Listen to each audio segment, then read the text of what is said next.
Assalamualaikum warahmatullahi wabarakatuh. Ibu-ibu sekalian, dikisahkan dua orang sahabat Rasulullah yang amat kita kenal namanya,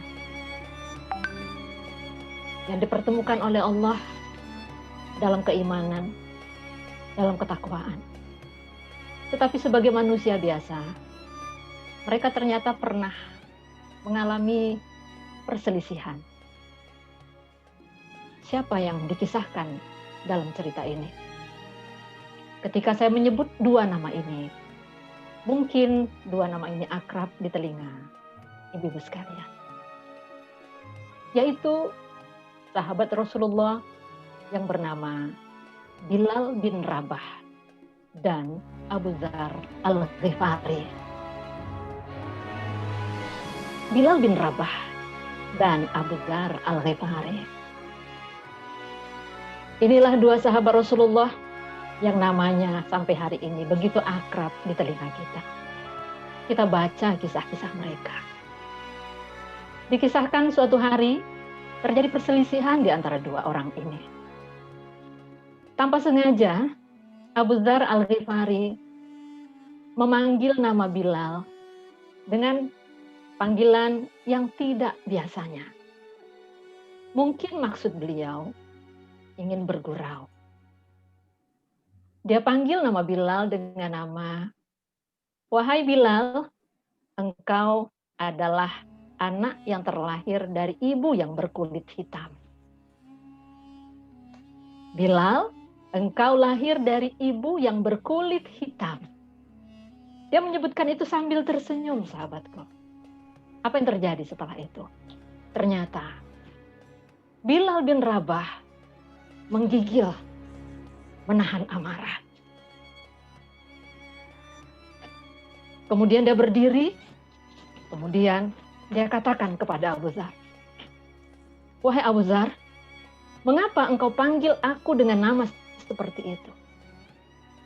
Seandainya itu dilakukan oleh seorang Abu Bakar As-Siddiq, maka aku akan merelakannya.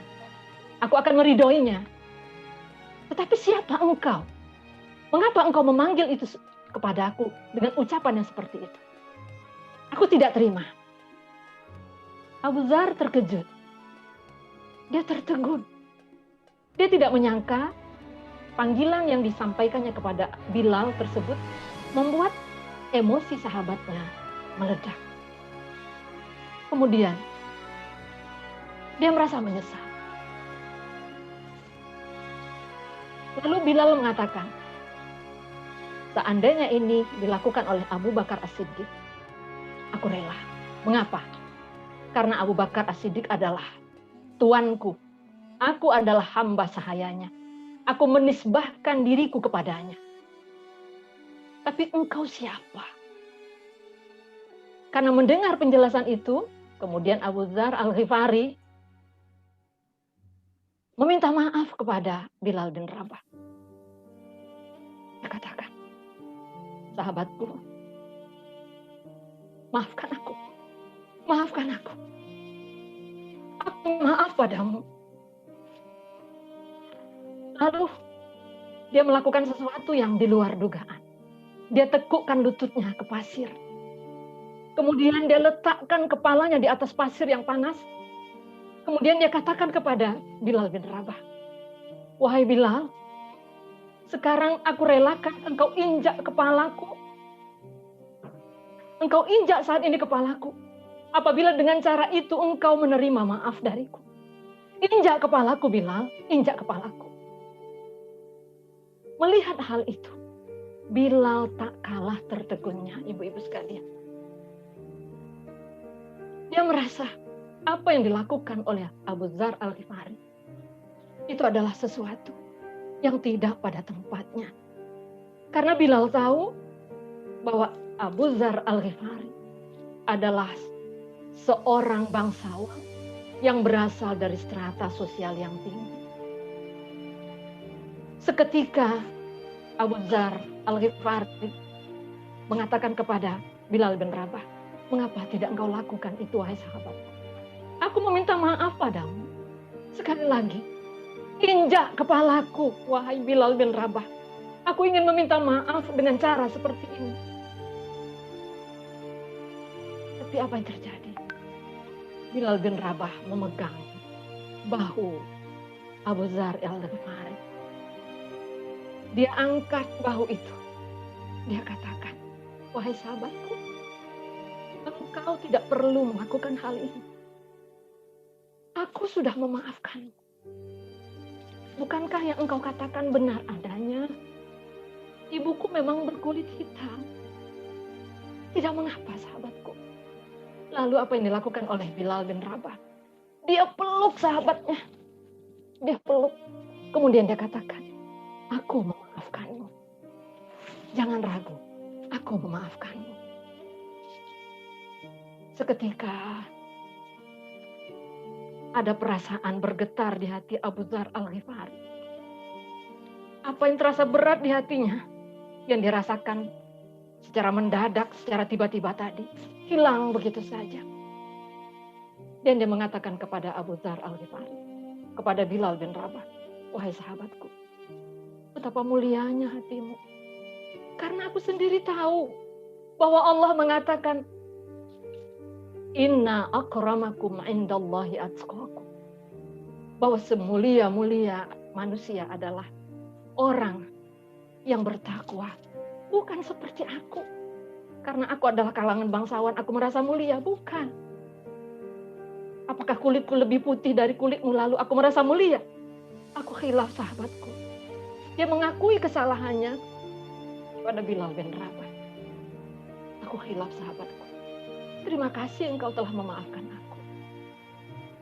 Lalu mengapa engkau mau memaafkan aku, kata Abu Dzar al-Ghifari. Sahabatku, seandainya aku tidak memaafkanmu, aku khawatir di antara sekian banyak orang Islam yang ada di permukaan bumi ini, ada anggapan bahwa tidak ada lagi yang mau memaafkan kesalahan sahabatnya. Dan celakalah aku apabila akulah orangnya, sahabatku. Aku tidak ingin pribadiku merusak Islam ini karena aku tidak mau memaafkan.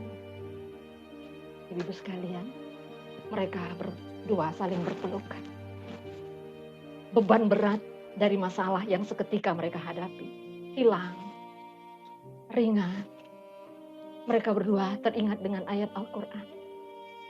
Bahwa hati kita, jiwa kita, antara sesama orang beriman, itu diikat oleh Allah. Seandainya pun seluruh umat manusia dikumpulkan ingin mengikat hati kita orang beriman, ketika Allah tidak mengizinkan, maka itu tidak akan terjadi. Inilah yang mengikat kita satu sama lain. Keimanan, keislaman kita kepada Allah. Dan kita merasa beruntung menjadi orang beriman. Merasa beruntung menjadi orang Islam. Ibu-ibu huriah yang Ustazah sayangi, yang Ustazah cintai. Dua orang sahabat ini tetap setia memeluk agama Islam. Tetap setia berjuang bersama Rasulullah. Mereka tak mudah tersinggung oleh hal-hal yang sepele. Karena apa? Karena dekapan ukhuwah inilah yang membuat kita kuat. Rasa mudah memaafkan inilah yang membuat kita berlapang dada. Mari kita bercermin dari kisah dua orang sahabat Rasulullah yang sudah saling memaafkan ini. Alhamdulillah, Rabbil alamin.